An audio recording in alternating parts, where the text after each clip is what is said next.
Hello, everyone. It's August 26th.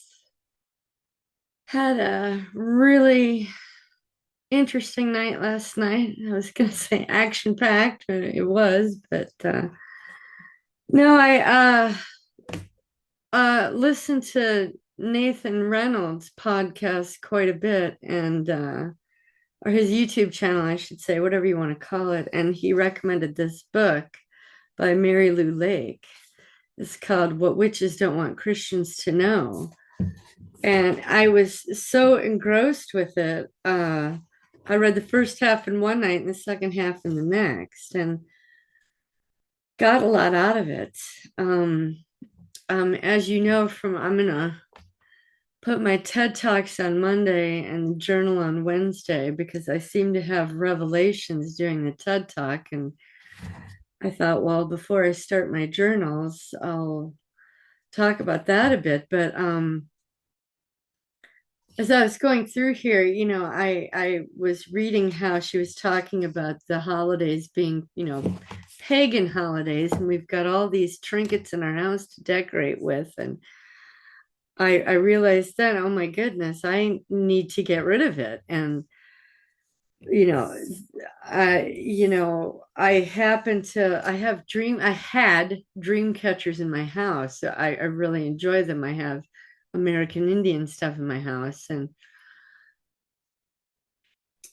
as I was cleaning house last week, my duster, my little Swiffer duster, I have this little container filled with feathers that I've collected over the years. But it started off with one that was a gift to me when I was in the New Age, by a woman who owned a crystal store, and she gave it to me. It was from an American Indian, said it was an eagle feather and that they're registered, and because you're not supposed to kill eagles and all this, but Indians can have it and they have to register. Anyways, he gave it to her, she gave it to me, and I've had it for, oh my goodness, 25 or 30 years. And shortly after that, they also gave me a bear claw.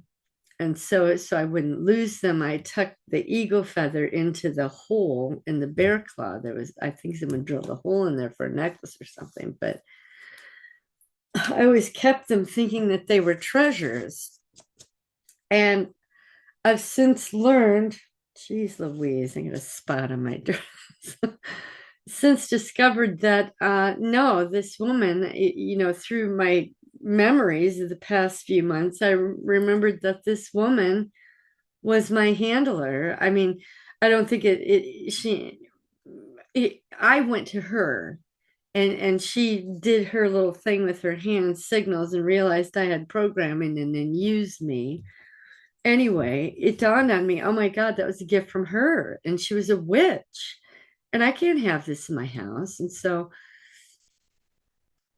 I laid it to this, my Swiffer duster. How it happened, my Swiffer duster snagged it and pulled it, the only one it pulled out of the vase, and lay there. And that's when I had that realization. I thought, okay, I'll just lay it there. When I'm done vacuuming and doing my stuff, I'll go throw it away. Well, when I got done cleaning house, about, I don't know, 45 minutes later, I went back to get it and it was gone. I'm like, where the heck is this thing? I'm on my hands and knees on the floor, looking all over the place.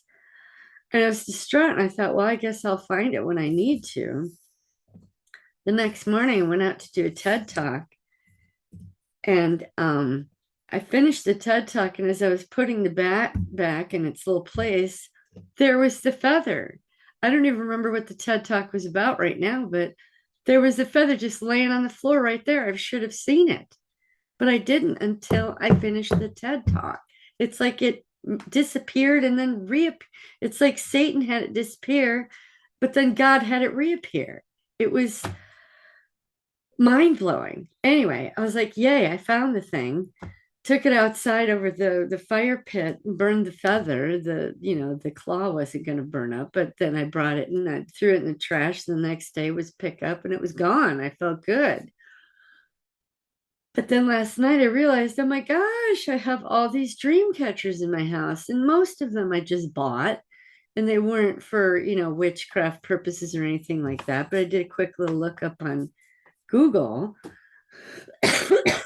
should Christians have dream catchers? I didn't type that in, but that was and I read 3 or 4 different articles about it, and basically no. I read the real history of a dream catcher, and that it's created to, they say that it's to catch bad dreams and keep bad juju off of you, but it's still witchcraft. And Satan sees those and goes into them. So they do the very opposite of what you're told that they're supposed to do. And as I'm laying there last night at like 1 o'clock in the morning, realizing that, I got up and took all of them off the walls. I had, I don't know, 15 or 20. I had this one wall with a big collage. And ironically, it was behind my bathroom mirror. So I'm like doubling the quantity every time I stand in the mirror. Anyway, I was kind of blown away, to say the least. And so I just got up and I took them all down. I put them in a little stack, slid them underneath the sink because I didn't want my husband to be, what are you doing? What's this all about? And have to go into a big explanation. And because 2 of them were gifts to him from a woman in his past. And she was, practiced a little bit of juju. And I thought, well, I've got to ask him if I can get rid of them. They're his, they were a gift to him, but they're in my house, they're in our house. I don't want this demonic thing here. This pagan idol thing, whatever you want to call it. And so I was debating that all last night. And at the same time, in this book, she talks about the holidays, the pagan holidays, Easter, Thanksgiving, Christmas, all that. And I decided right then and there, well, in the morning, I've got to get rid of that stuff. And I looked up online a few things and like, oh, well, you have to burn it. And I thought, well, we have a fire pit. And because was up late last night, I slept till about 8 o'clock. My husband and I both did. And I was determined I was going to burn whatever I could burn. Obviously the metal things and the ceramic things would be impossible. And I thought, well, I'll smash them and then put them in the dumpster. But I kept thinking about, it was getting hot, and I'm like, I'm going to sit by a fire. And so I was out watering the front, and it suddenly dawned on me, oh my God, well, that rule God made for that. And she talks about it in here, or I think maybe I read it online, you're supposed to burn it. And then it dawned on me in the Old Testament when God made that rule. And I must say, I finished the first 4 books of the Bible. So I'm happy about that. But he said to burn them. And this morning it twigged at me. I thought, well, duh. They were out in the wilderness. They didn't have dumpsters. They didn't have trash pickup. They didn't have whatever. So I can put them in the dumpster. And then God said to me, he said, say a prayer over them to bind any demons, et cetera, and that no one find them and that they degrade quickly. And so I was like, yay, I can do it. I don't have to sit in front of a hot fire and go through all that. I can. So I gathered up all the dream catchers, put them in a bag, closed it because I thought if my husband takes the trash out, I don't want him to see them. And I have to say that I decided to throw them away and not ask him about them because he should be the one telling me to get rid of them. And I'm sorry to say my husband's not the spiritual leader in our house. I wish that he were, but right now I am, and I have to take the steps. So they're all in the trash right now. Pickup is in 2 days. And I said a prayer over them. I said, dear God, Jesus, please bind any demon or spirit from seeing these or finding them. Don't let anyone find them. Get them to the landfill as quickly as possible and degrade as quickly as possible. And that these never, ever, ever harm anyone ever in the future, now or in the future, and to just degrade as quickly as possible.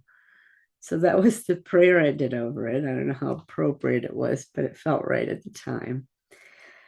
And then I went out to the shed and got my Easter Valentine's Day, 4th of July, what I called the small holidays, 3 totes full of this stuff, birthday stuff.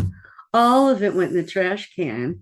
And I said a prayer over that trash can, the same trash can to, and all the things that were made of ceramic or whatever that I could smash, I did. I smashed them against each other in the can, smashed it. And but all the and I said a prayer over the same prayer for any demonic to bind any demon or demonic energy or entity or anything bad of any sort, anything that's not of Jesus or God, to bind them, and for this to get to the landfill as quickly as possible and as deeply as possible, and to decompose as quickly as possible, and for no one to see them or find them or ever touch them, and for them to become dust. So that was the prayer. And I'm not the best person giving prayers. I mean, I've seen so many people and they're really good at it, but I'm not, and I said all of that in Jesus' name and all that, and I felt really good about it. And I still have to get rid of my Thanksgiving stuff. So and Christmas stuff, that's out there. And I have to say, I'm a little nervous about what my husband, and I haven't put any of those decorations up, not even last year. I did a little bit of Christmas stuff, but not the big to-do that I used to. Um, but I'm worried about, all the Easter thing. I kind of stopped that for 2 or 3 or 4 years now because I've learned that they're pagan holidays, but it feels good to have that out of the house. It's not all of it. Still have Thanksgiving and Christmas to go because my trash can's only so big. Anyway, next Monday and Tuesday as our trash pickups Wednesday, I'm gonna get rid of it each week till it's gone. And if there's something I run across that God feels that I should burn, then I will. But I feel really good about that. And I came back in the house and sat down. And I thought, well, I need to do a TED talk for what I went through last night. I just saw the TED talk because I'm going to put those up before the journal now. And I don't know, just felt good. Realizing that, as I said in the TED talk, I had parts that were still loyal to the cult because they wanted the power position. They didn't want to be the victim. They didn't want to be the one to die. And I had to show them as I stood in the mirror with the dream catchers now gone, blank wall, just me in the mirror, that this is who we are now. We're 58 or 59. Sorry, just had my birthday. And it's 2024. And they're not in that place anymore. To look through my eyes and feel with my body and see where we live and where we are now. And that, yeah, the demons are still out there, but they're not going to be in this house because I'm going to get rid of them, all of them. Anything that I run across that I think has a demonic influence or was a gift from someone, it's gone, period. And back to what I was saying before. Sorry, I was jumping around, but I'm worried that my husband's going to be freaked out that we're not going to have Christmas decorations and Thanksgiving decorations because that's really all I put up. Like I said last year, I didn't even do Thanksgiving, but at least I did a little bit of Christmas. But I'm like, no, I don't want to anymore. And I'm thinking there's a couple of things in there I could maybe keep because it's just a ceramic pine tree and a deer, so those really aren't pagan. So maybe I can have this super tiny little display, but I'm not going to do it on Christmas. But I think that for him, I'll try to explain what's going on and maybe create our own holidays. Like in here, they've created, I think, 3 or 4 or 5 of their own. Let's see. Um, the different ones. Oh, shoot, I folded the page, but I've got to find it now.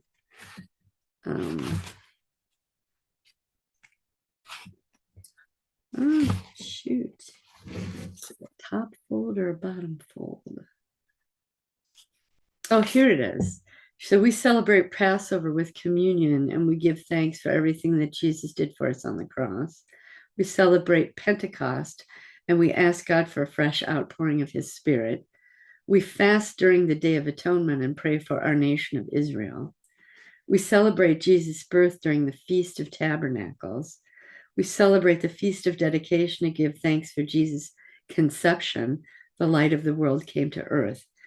We celebrate the Feast of Purim and give each other presents as they did in the book of Esther.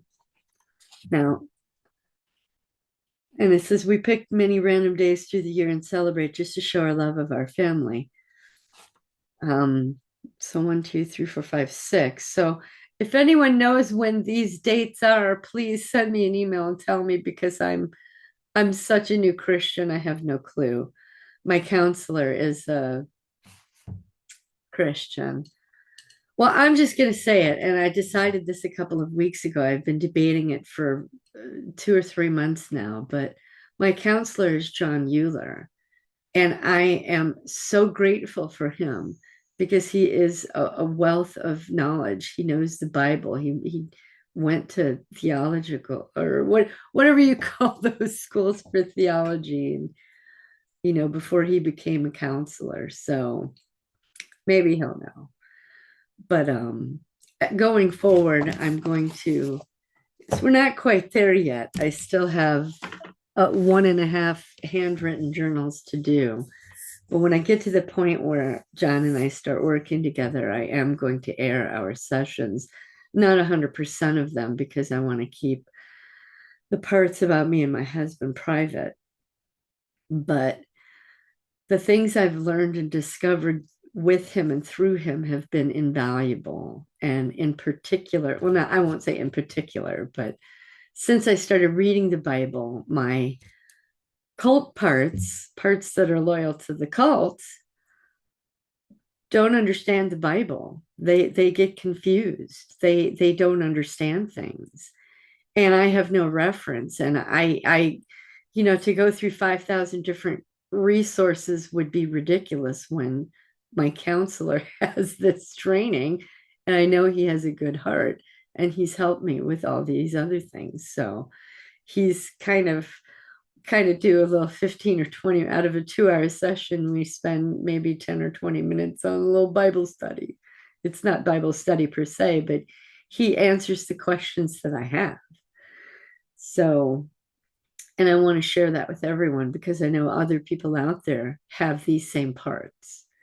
So, and like I discovered during my TED Talk, they're loyal to the cult because it gave them the power position so that they could survive, so that they could live and get to here and now. The problem is they're still stuck back there and they're still confused and still have, misconceptions about the Bible.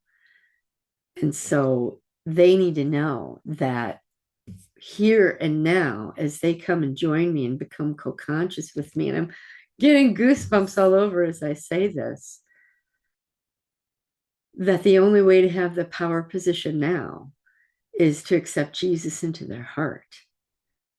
That the perps lied. They lie about everything, all of it.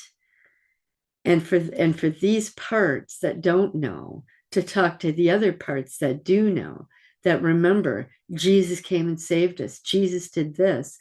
The things that none of us remembered up until weeks ago or months ago, had no clue about a year ago. So they were still at the lower levels of my consciousness. And they're now talking to the ones as they come up and become more conscious with them and with me. And everyone starts to intermingle and chit chat. They now realize, wow, Jesus is stronger than the devil, than those perps.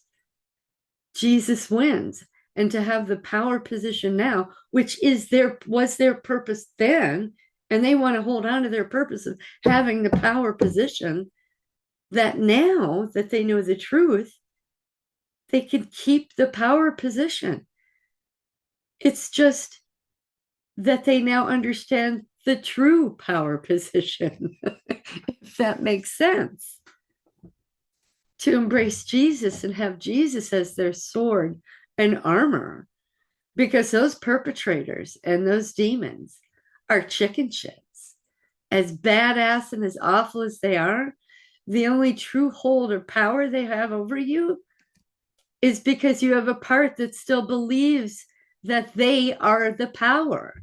Once those little guys inside understand, no, they run and hide at the name of Jesus, those parts are like, what? What? These guys that have had all this power and control over me all this time are pussies? What? Yeah, they are. And I've had personal experience with it. And this Mary Lou Lake and her husband had experience. All you have to do is call on Jesus. Don't be afraid. He's there. He'll handle it. You know, Nathan Reynolds' podcast, he talks about all the attacks that he's had. And they run and hide from Jesus. Yeah, they try, but Jesus blocks them and thwarts them. It's almost ridiculous to believe that those things have power. They don't. They only have power if you believe they do. And once you have a solid, and I won't even say my grounding in Jesus is solid yet. I'm such a new Christian, but I get that now. I get it. I had a dream where Satan came to tempt me. And you know, you'll learn about that in a later entry as I'm talking about it with my counselor. But he came to tempt me in a dream, and I almost took it. And I woke up going, no way, this is a con job. And then I fell back asleep and had another dream that I had woke up and was doing my morning routine, going around opening up the curtains and making the coffee and tea and all that. And as I was opening this curtain in particular, right here, it's like a Roman shade, you push it up. I was pushing it up, and I got to about this level, and I saw a black robe, and I knew what that was. I knew it was Satan himself standing there, because the dream right before he tempted me and I denied him, I said, no way. And I as I opened that shade and stopped, I said, there's no way this is coming in my house. And as I said that, I woke up and knew I was okay. So they're scaredy cats. They know. And it got me thinking about this song, you know, round and round. You know, love will find a way after all. Here's the lyrics. And this is, I'm going to share them. Let me share screen. And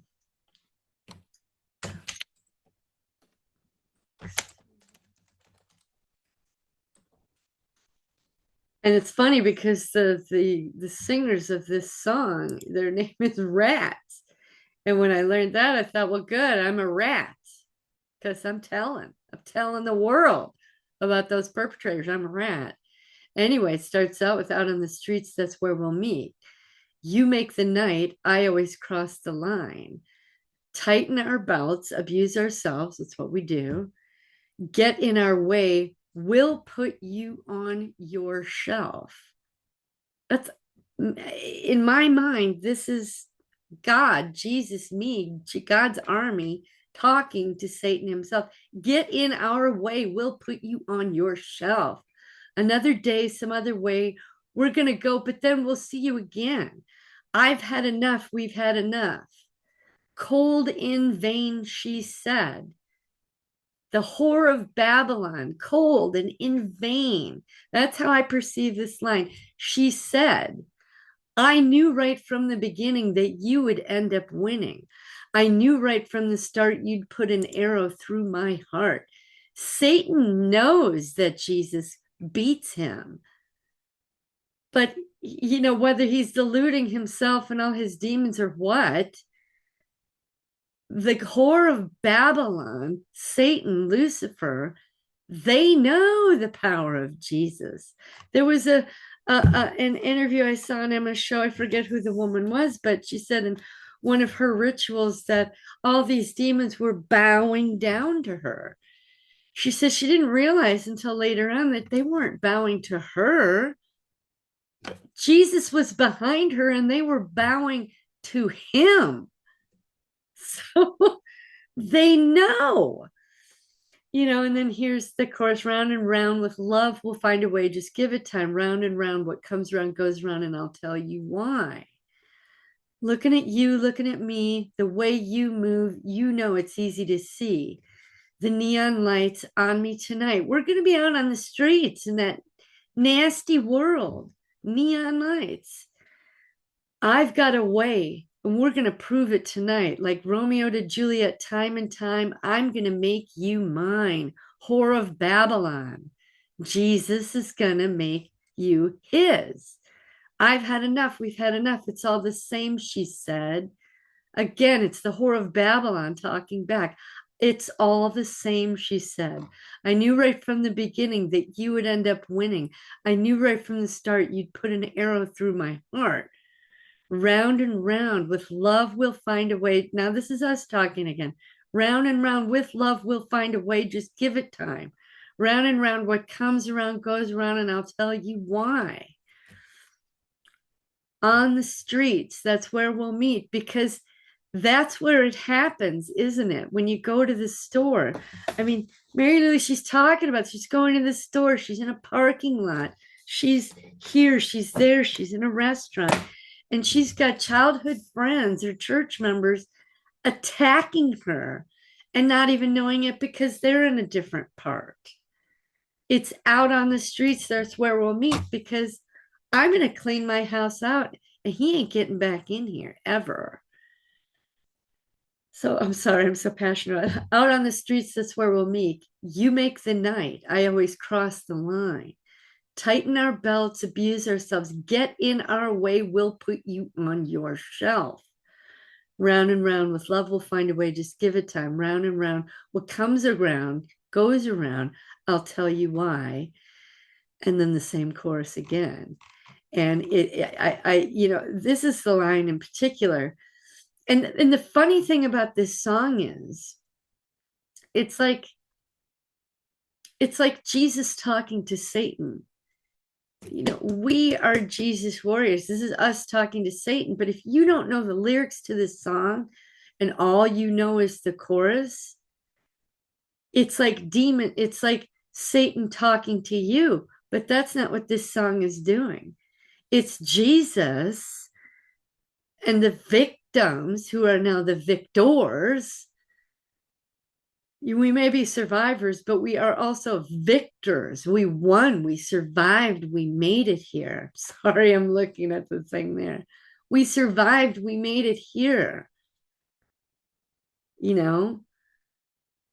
So cold in vain, she said, the whore of Babylon. I knew right from the beginning that you would end up winning. I knew right from the start you'd put an arrow through my heart. And that's why they tortured us so badly. I am in full agreement with Nathan Reynolds that the reason I feel like I chose to come into this body, that life, go through those experiences. I feel like God asked me before I was born, are you sure you want to do this? And I said, yes. It put us through a crucible of fire to become Jesus's warriors, because not everyone's going to get to where we are. And I'm nowhere near where I need to be, but I understand that much, is that they chose us to abuse and twist our minds and program us to take God's weapon to use against God. But what they didn't realize is they were sharpening a blade that would be used against them. So they know our power, and that's why they tried to suppress it and squash it. but they didn't. We made it through. We're here. We survived. Ask your parts to look through your eyes. Look in the mirror. Show them what you look like now. Show them your house. Literally walk through room from room, the front yard, the backyard, the shed, the garage. Show them where you live. Touch things, feel things. Let them explore where you are now. And let them know that they won. They made it. They made it through. They're here.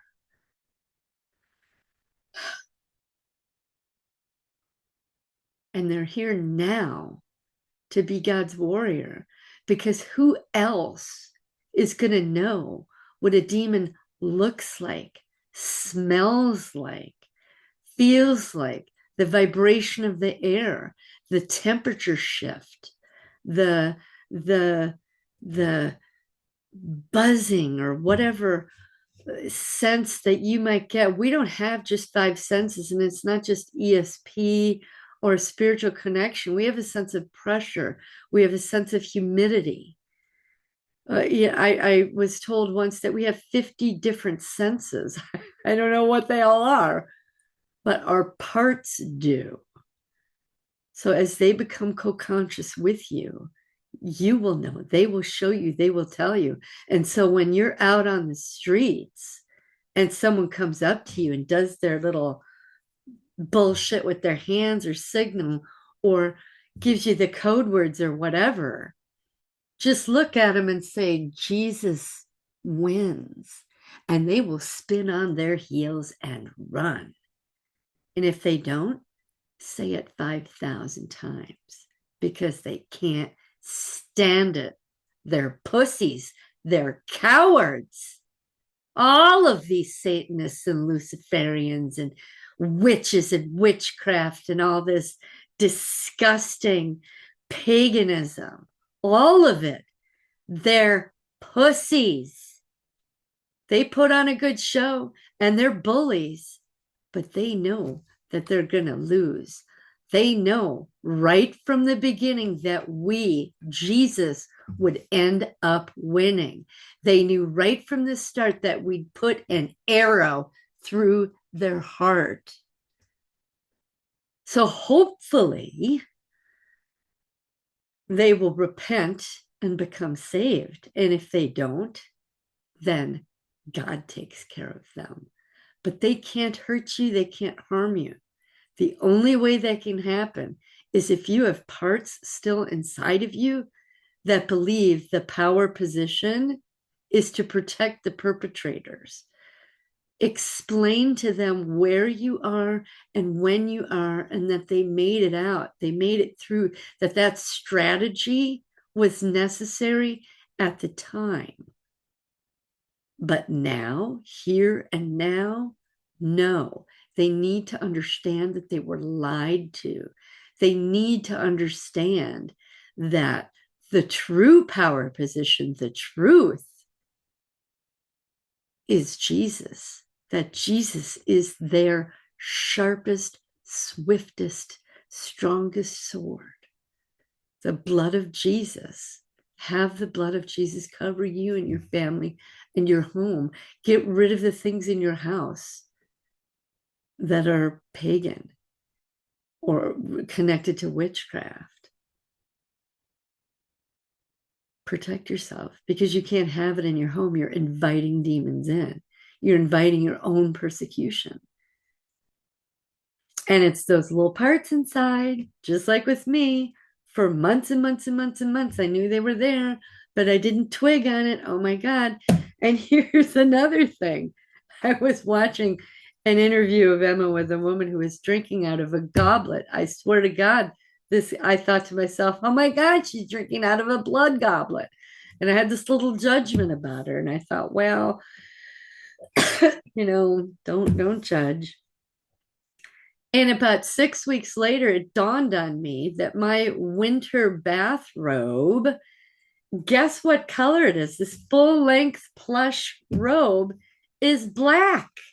I've got a large, full-length black robe. I was gobsmacked when I realized that.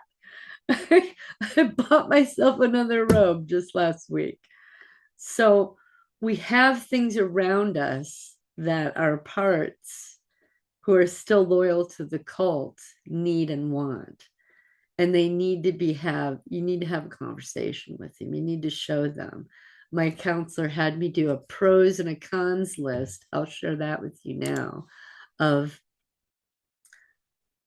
what are the pros of being in the cult? What are the cons? He said it's just like having a meeting in a corporation, you're the CEO, and you're having a meeting and you're trying to, get loyalty or not. Yeah, loyalty, I guess. You just want to, not even that, you're just explaining the truth. You want them to understand the truth. And so in my world that I created, I call it Lake City. And here's all, I had a crap load of maps. And up until at my birthday, which was the 14th, the day before, all my parts got new pictures. And a month before, they all got new names. So, and I wasn't even consciously aware of doing that. Just on that day, I was obsessed with getting it done, and I did. And so on that day, they all got new names and parts. So it was my birthday to myself and to them. Let me make this bigger. But anyway, here's a bunch of them, and here's where they live. This is what I call Lake City.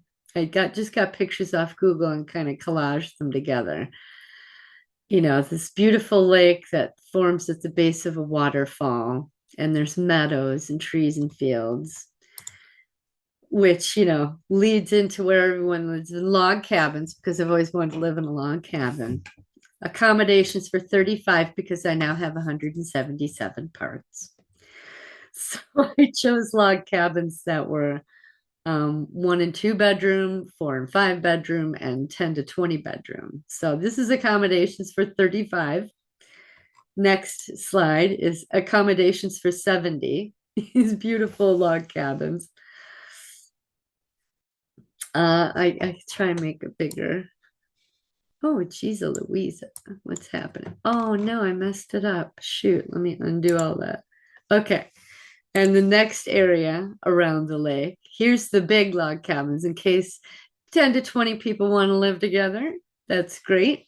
If they don't, I got the 4 and 5 cabin ones.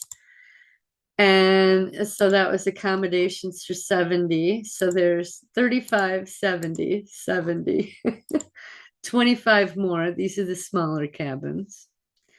And for outdoor living, because some of my parts want to live in tents, like my husband's happy to camp out in a tent for the rest of his life. We have outdoor living with a little, kitchen community area. And here is the playground area. I wish I could make this bigger. Let me do this. There we go. Here's swing sets, play sets. I have an ice cream shop right here, a little bathroom. This is where you get pizza and burgers.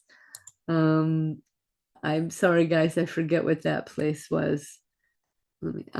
Over here is an organic garden and orchards. We have lemons, limes, oranges, strawberries, bananas, blueberries. So the children can come and play and swim. And I even put a little dock here for them to jump out into the water and play. Here's my some of my parts want to go live out in the country, like I want to live in a log cabin someday out in the boondocks, but we're going to need to have cattle and pigs and chicken, which I'm realizing that now I don't know about the pigs. But anyway, I got to figure that out because in the Bible, I think you're not supposed to eat pig. So still figuring that out. So this might go away, but each one has a tent to live in. Here's my cattle ranchers. Here's my library and school because all of them need so much instruction. And my part Alan Watt and my part that's called John Euler are the ones who educate and train them. I've got a part called Ivy. Her first name was Smarty Pants. She's the one with the high IQ that I didn't even know I had until Scientology tested me. So as a child, They knew I had intelligence, but they trained me that I was an idiot and a moron, and I believed them. But now I know better. Spent 17 years doing Alan Watts work, and now the past several years, SRA work and working with the counselor. And so this is our library and our school where they all learn from the parts that know. And the girls wanted a jewelry store, got a diner, trading post, clothing store, because I asked them to change their clothes. There was one part I realized was interacting with her so much, I realized she still had on her little sex costume one day. I was like, oh my God, are you sure you still want to wear that? You know, she's like, oh my God, no. And so she changed her clothes. So that's a part of my interior world, is each part at some point, I had to have a clothing store. They go pick out whatever they want, wherever they want. It's got clothes and shoes and hats and whatever. And I know it looks, like that, but this is the doorway to any type of clothing in the world, except cult clothing, sexual clothing, no tattoos, no marks, things like that. But they can wear jewelry. And here's our trading post so they can have things to fill their cabins with. We'll go down to there. Here's our arts and crafts place, an art studio. They have homemade clothing in honor of Nathan Reynolds. In the art studio in honor of Carrie Alahe. We have a woodworking shop because I've refinished furniture and built things, and I'd like to do more of that someday. And our communication center, everybody's smiling and happy, and there's nobody at the head of the table. We got donuts and stuff.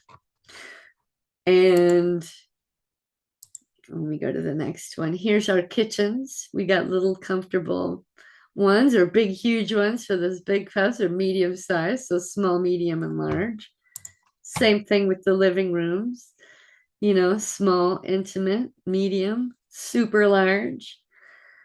So this is in my internal world. They can choose wherever they want to live.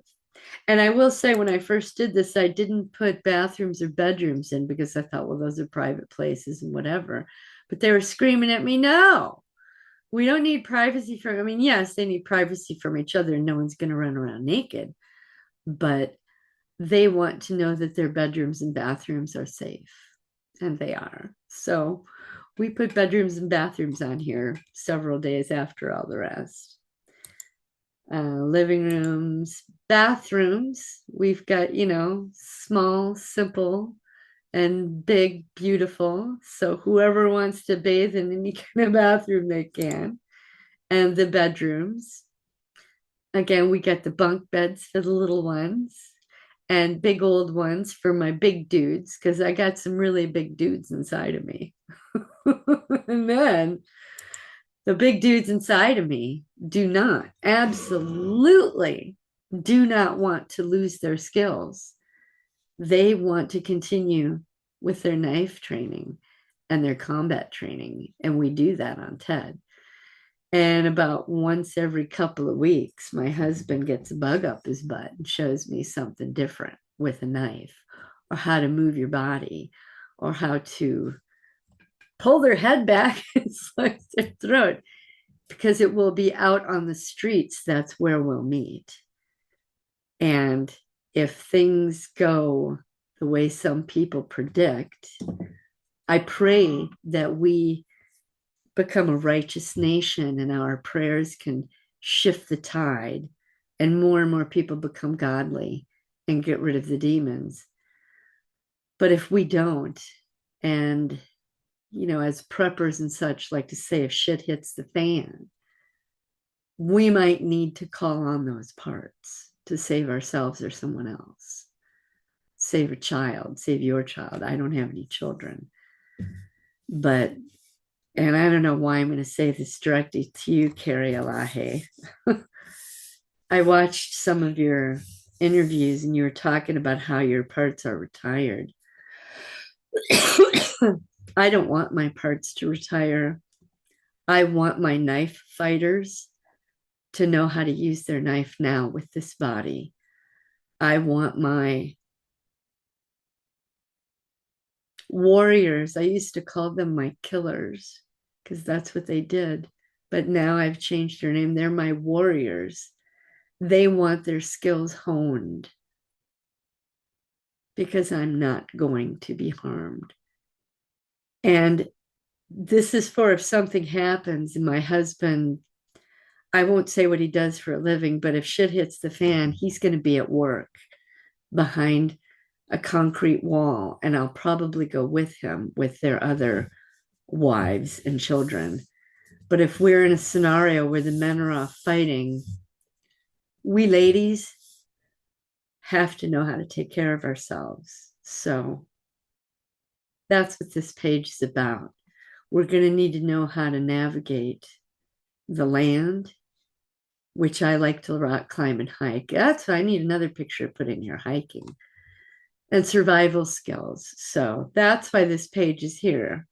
My dudes inside, my fighters, my warriors, they're dudes. I had this notion, the first one that was created as a part, that girls don't fight, boys fight. And so those parts identify as male and they want to hone their skills. Well, am I going to become Bruce Lee? I don't think so. But me and those around me, I will protect. So, and anyway, this evolved to the community bulletin. Oh, this is where I was going. The pros of being in the cult. Okay, they get the promise of money and power. They get the brotherhood, the promise to live eternal, the promise of money. They get to have family, perks for good money. They get fun, fills their time. They get to control. They get to lie. They have no worries about sin. Do what thou wilt be the whole of the law. I'm sure there's a few more here, but at the time I couldn't think of them. I still couldn't. But here's the con. Now, this is on our community bulletin board. And in my mind's eye, it's 4 feet wide and 3 feet tall. And you'll see how many of these signs there are. The cons of being in the cult: you get punished, mocked, and belittled. Even if you're in the cult, you get dropped if you fail. Cold, heartless, murderers, predators. They're, the satanic ritual abuse, get the torture, the sadism, the Satanism. It's never enough. They never have enough, and you're always wrong. It's always the lies. If you embrace Lucifer and his minions, who I might add are pussies, they got a big bad bully face, but they're pussies. They're criminals. They gaslight. They use music to enchant. They use money to lure. They mock and belittle Jesus and God. They're enemy of Christians and innocents, but no other religions, right? Is there an anti-Buddha? No, there's an antichrist. Is there an whatever all these religions are, Muslim, Jewish, whatever, any of it? No.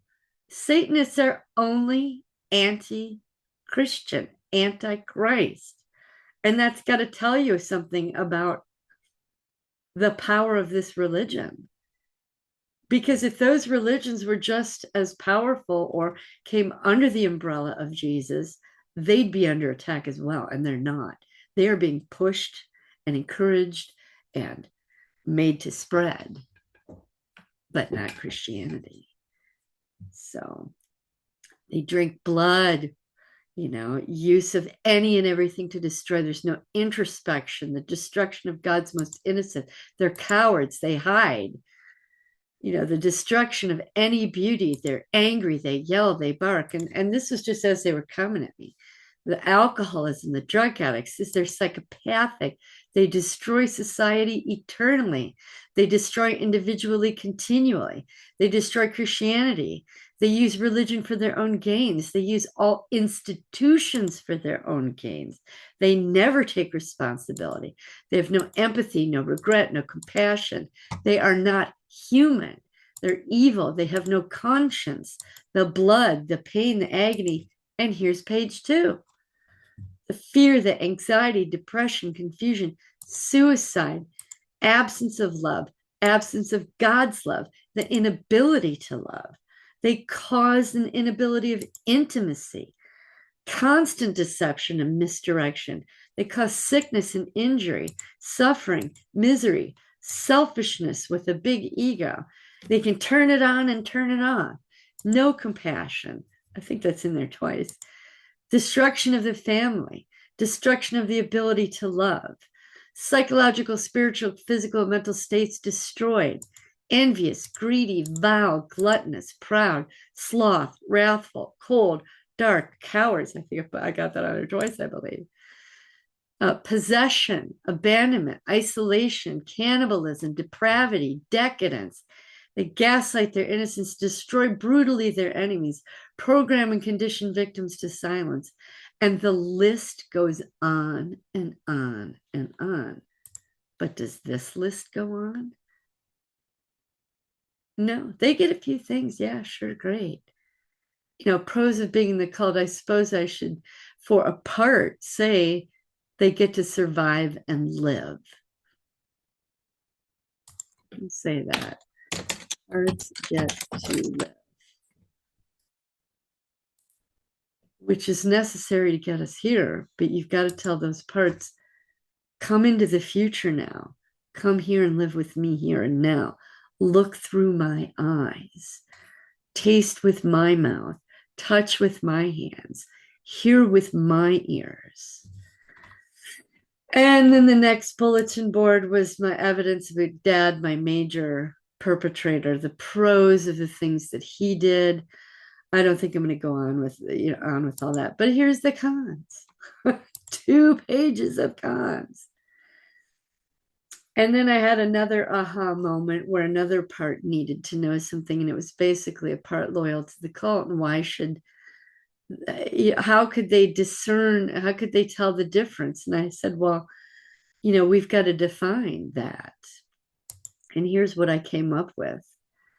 The lie that all of you were told is that whatever a perp told you is the truth. Whatever they told you that the perps told you all these things, and they programmed it and they tortured it into you, and you were convinced and coerced and suggested that it was the truth. That's the lie. All of it is the lie. Anything that came out of a perpetrator's mouth is a lie. Okay? They use terror, death, torture, coercion, suggestion, any and all resources to convince you. That's what happened. But here, the truth is that you can trust yourself. Your intuition is God's guidance. And so these are the bulletin boards that line my community center and communication center. And then the last part was because I love flowers, as I gave us a beautiful botanical garden and a fountain and a lovely bridge that wherever they are on that land, that they can cross that lake from any point to any point and get wherever they want immediately. That's what happens in our world. So bridge to anywhere in town, the town fountain and the botanical gardens. And then I moved into my parts. I'll just show you this first when I was 3 weeks old. This is my first part called Blue, which I know you all are aware of. And when I saw this picture, it touched my heart. And when she chose her new picture, and her new name is Bonnie Blue, not Bonnie Blue, but just Bonnie. This is what she now looks like. She's about 12 or 15 years old now. And she loves going to school. She loves hanging out with everybody. She hangs out with the ranchers and the chickens and the botanical gardens. And she's growing up. And your parts can grow up. Give them access to your knowledge. Every part gets to have access to every other part's knowledge and experience, as long as that part wants to share. And the more that they do with each other, the more all of them want to. They want to be like Blue. They want to grow up. So I'll get rid of this and stop share. And my goodness, how long have I been at it now? I'm not sure. I should even go into and do journal stuff. That's more inspiring. I know my journal can be really heavy and it's triggering. And I'm sorry about that for anybody, but for me, do I want to be triggered? Sometimes, yes, I do. As I'm going through this process, and I get to a point where things quiet down and they still down, and I think, oh, okay, good. I'm going to put on one of Emma's shows. I'm okay with being triggered. I want my parts to say, I went through that too. And it freaks me out. I'm scared and it gives me a headache and I have a pain in my leg and they are showing you that they are there. If you avoid getting triggered, you are ignoring your parts and they're not going to trust you. So trigger yourself as much as you can and as safely as you can.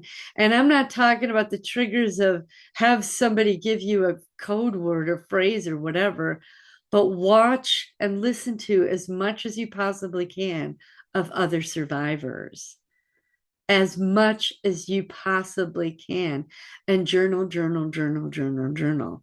And like I said, I started off with my handwritten journals, but it got so hard and heavy and so intense, I dictate it into my phone now because they can get out what they want to get out as quickly as they want to get it out.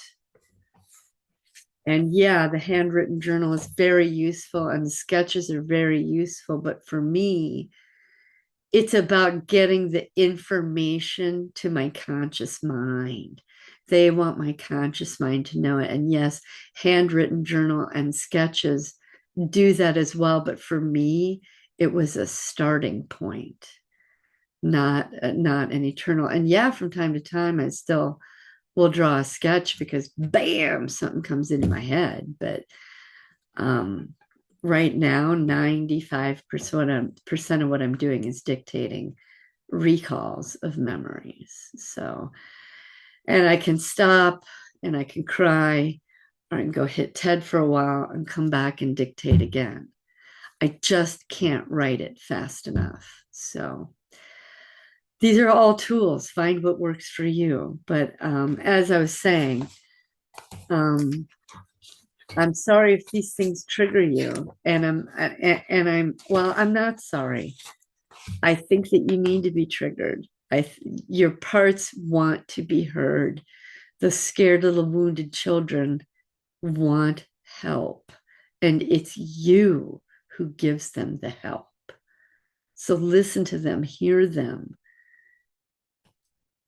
and what I've discovered is that God is guiding me to the exact video that I need at the exact time that I need it, with the exact subject material that I need to rise a group of parts.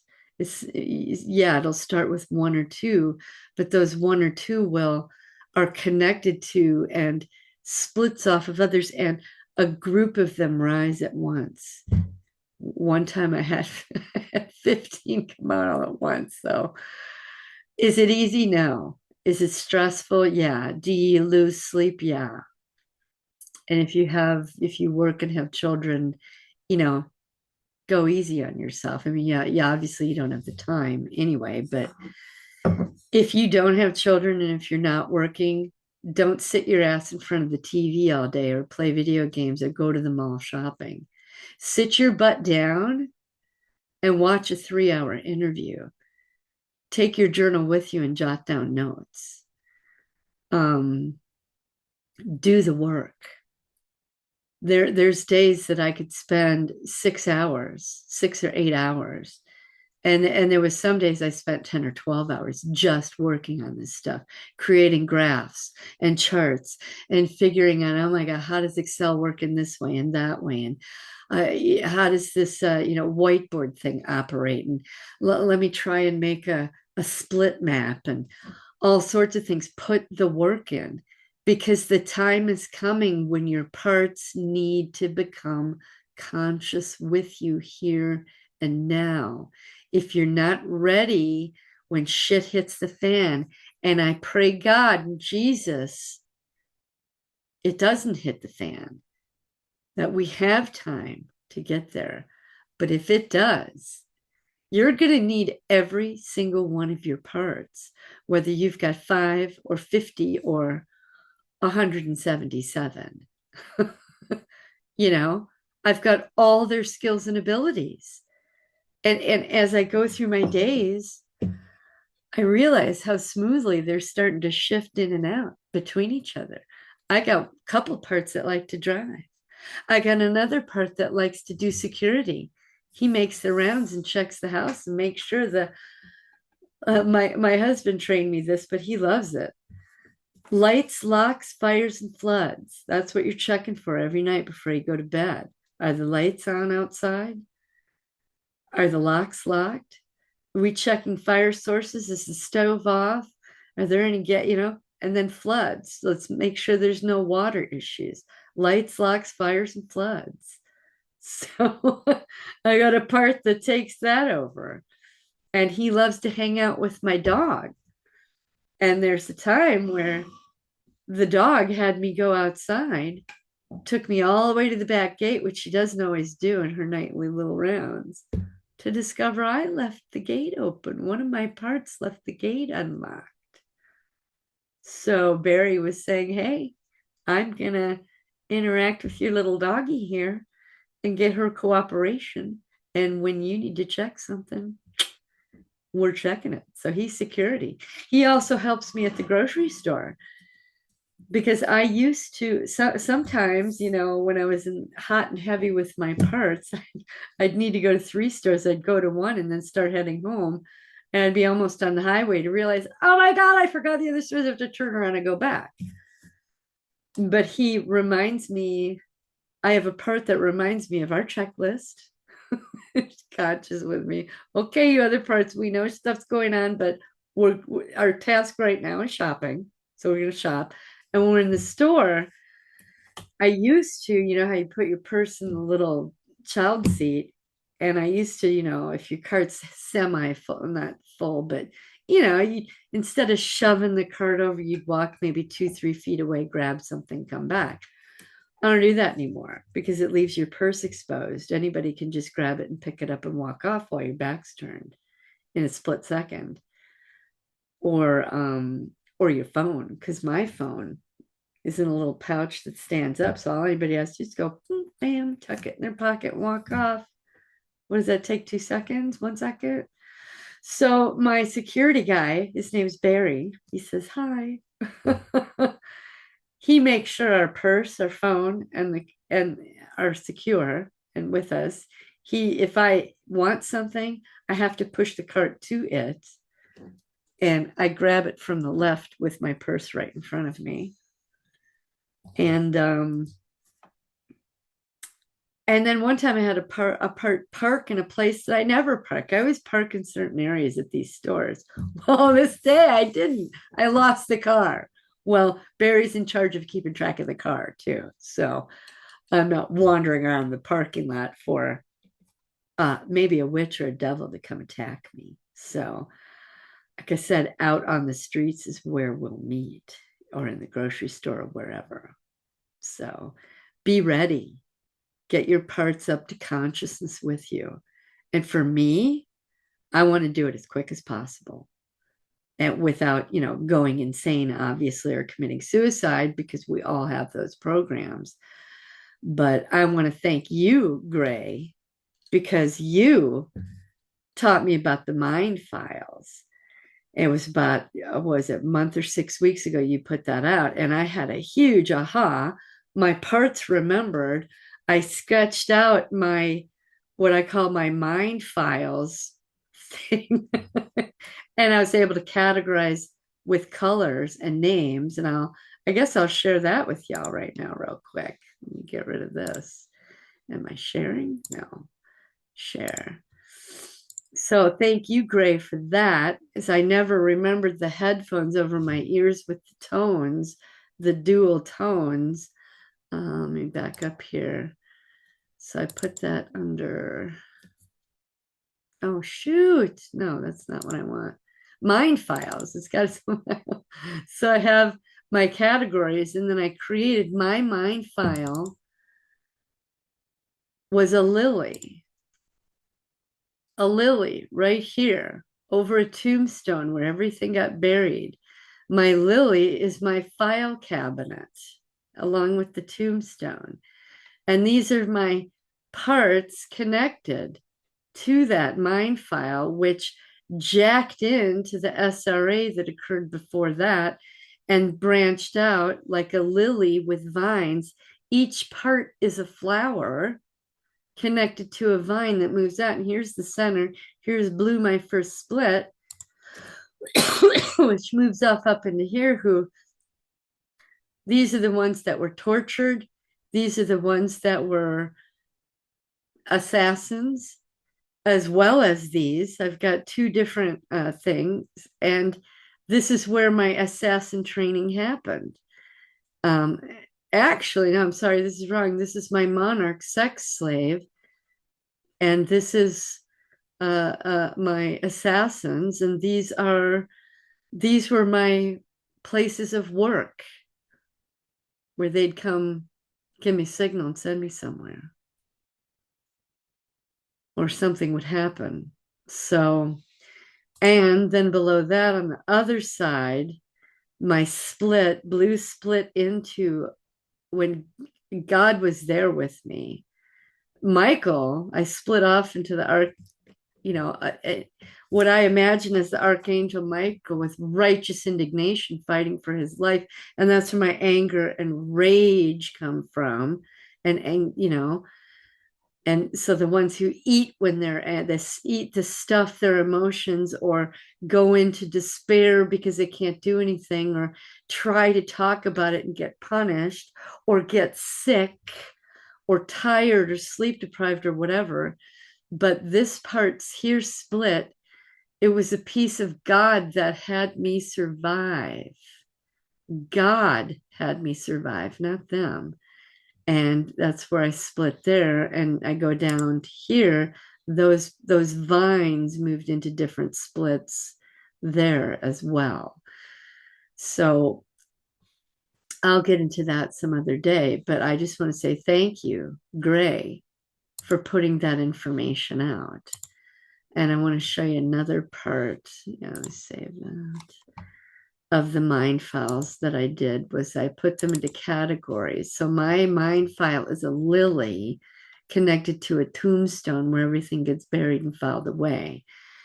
And the categories were the emotions, things that happen to the body, things that happen to the mind. And this yellow are my parts of the mind files that are the controllers.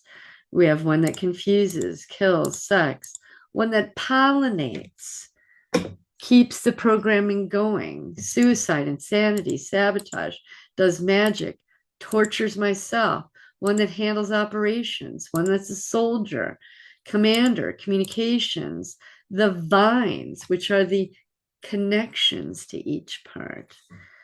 Torture, there's a prison guard, the files themselves, there's a bird of prey that flies around on Overwatch. It's like a whole military setup here. And then the one who does the cover-ups and lies about things. So that's the mind. And then the people out in the world, soldier slayer, the moneymaker, the family, SRA family. I've got a creative family. I've got the family connected to God. And then there's the spiritual aspect, where there's the God side of God and the side of Lucifer. These are all my parts here. And, more and more parts are lining up in this column right now. But this is the original layout. So at some point, I'll make a new layout within, how the parts are now changing. But these were the sex slaves and the ones who went through ritual. So, because every ritual didn't always involve sex. Generally, yes, but not always. Most of it was programming. So this was my SRA programming, and this was my MK Ultra programming. So there it is. Anyhow, this is the work that I've done that takes hours and thinking it out. And, first it'll be a sketch or a drawing or a list of names or whatever. And I was, Gray, you really helped me figure it out. Like you said, some people might have an Eastern Star, some people might have a Rubik's Cube. Mine was a lily with a tombstone because in that mind files, let me stop sharing here. Shit, did I share? I did not share. Oh man.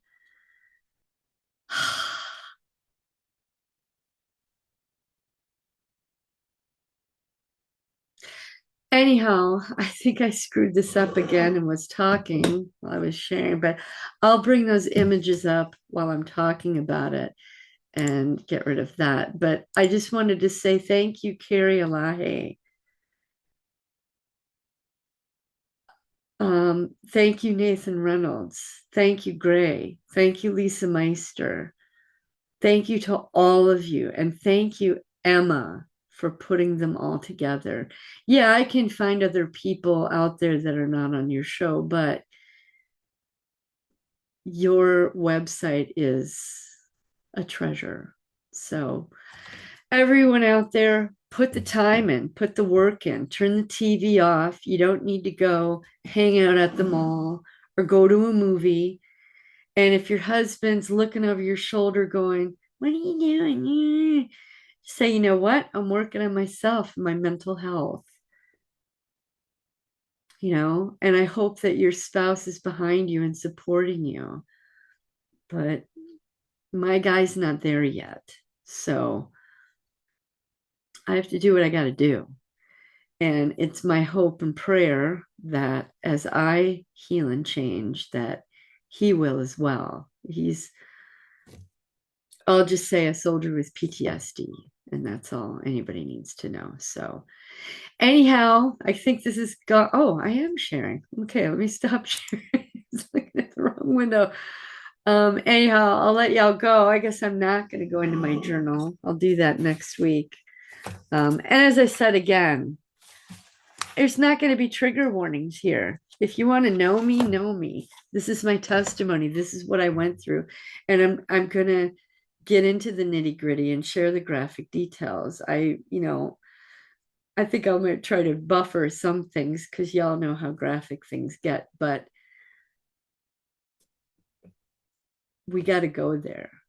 And I'm willing to do it on camera. This is God's path for me. I was talking to him for the past few days saying, do I really need to go through that journal? And people are going to get triggered and it's so graphic and he's like, this is what I want you to do. Just read your journal. So granted, I didn't do that today, but it's what I'm going to do. And interspersed, I'll have a little talk like this, show you my charts and graphs and PowerPoints and all that stuff. And yeah, all the work that I put in. So, gonna let y'all go. I need to post my videos for the week. I love you. And oh, geez, hang on 1 second. I need to get something. I kept thinking I wanted to do some sort of prayer at the beginning or end of my shows. And I printed this off of Nathan Reynolds' website. It's the Prayers for Release developed by Mary Lou Lake, who is, I didn't realize because I printed this up last week and I read this book 2 days ago. Same lady. So, anyway, I want to do the morning prayer with y'all. Father, I declare that you are the one true Elohim, the most high Elohim, the Elohim of Abraham, Isaac, and Jacob. I ask you to forgive my sins and cleanse me of all unrighteousness. Create in me a clean heart and renew a right spirit within me. I plead the blood of Yeshua over my eyes and ears and over the eyes and ears of my family so we can see and hear truth. And I ask you to shield us from all forms of mind control that can enter the eye gates and ear gates. I declare that we have access to the whole armor of Yeshua according to Ephesians 6. Our loins are girt about with truth and our feet are shod with the preparation of the gospel of peace. We have the breastplate of righteousness, the shield of faith, the helmet of salvation, and the sword of the Spirit, which is the word of Yeshua, sorry. As we commit our works unto you, our thoughts will be established according to Proverbs 16:3. Father, I ask you to apply the blood of Yeshua to any doors that I have opened to the enemy that I am unaware of, and I ask you to reveal these doors to me so they can be closed forever. I take the authority that Yeshua gave me over all the power of the enemy, according to Luke 10:19. I stand upon your word in Matthew 16:19, that I have been given the keys to the kingdom, and what I bind on earth will be bound in heaven, and what I loose on earth will be loosed in heaven. I take the authority over the kingdom of darkness in every plane of existence that has access to me, and I bind the power of the enemy to affect me or my family. And I loose the power of the kingdom of God to form impenetrable shields in every dimension, above, below, and all around, in the name of Yeshua.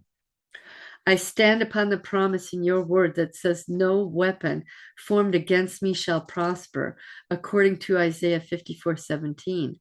I stand upon the 91st Psalm, that no evil shall befall me, neither shall any plague come nigh my dwelling. The 91st Psalm also promises that your holy angels have been given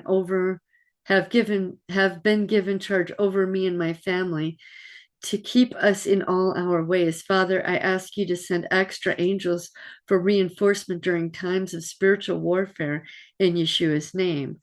Father, I ask you to forgive the sins of all my ancestors and the ancestors of my children and grandchildren. And I plead the blood of Yeshua over my DNA and the DNA of all my descendants, which cleanses our bloodline of all iniquity. I bind the power of any generational or familiar spirits to attach or influence us, and I loose the power of the kingdom of Yeshua within us and around us as we keep your commandments. I declare that our family is free to walk in the blessings of Deuteronomy 28. I ask you to forgive the sins of all individuals being used by the enemy to combat our family and ministry, period. I ask you to forgive the sins of all their ancestors, and I plead the blood of Yeshua over their bloodlines all the way to the DNA level, breaking the power of iniquity.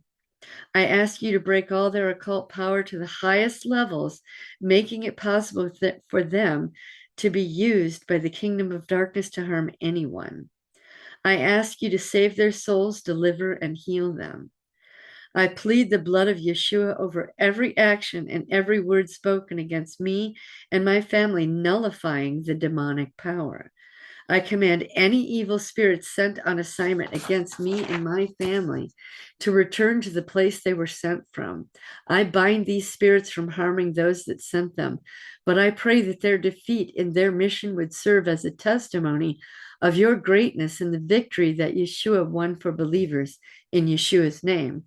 Father, I ask you to remove my DNA and the DNA of my family from any hair, blood, or any other contact object in the hands of the enemy, and break all conduits to our physical bodies in Yeshua's name.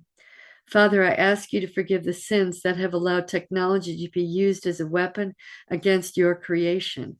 I ask you to place shields between me and my family and all broadcasts of the enemy through the airways, TV, computers, phone lines, electric lines, and satellites. I stand up upon the promise in your word that you are our shield. I ask you to purify our air, water, and food in Yeshua's name. Father, I ask you to forgive the sins done on the roadways, railroad tracks, and waterways.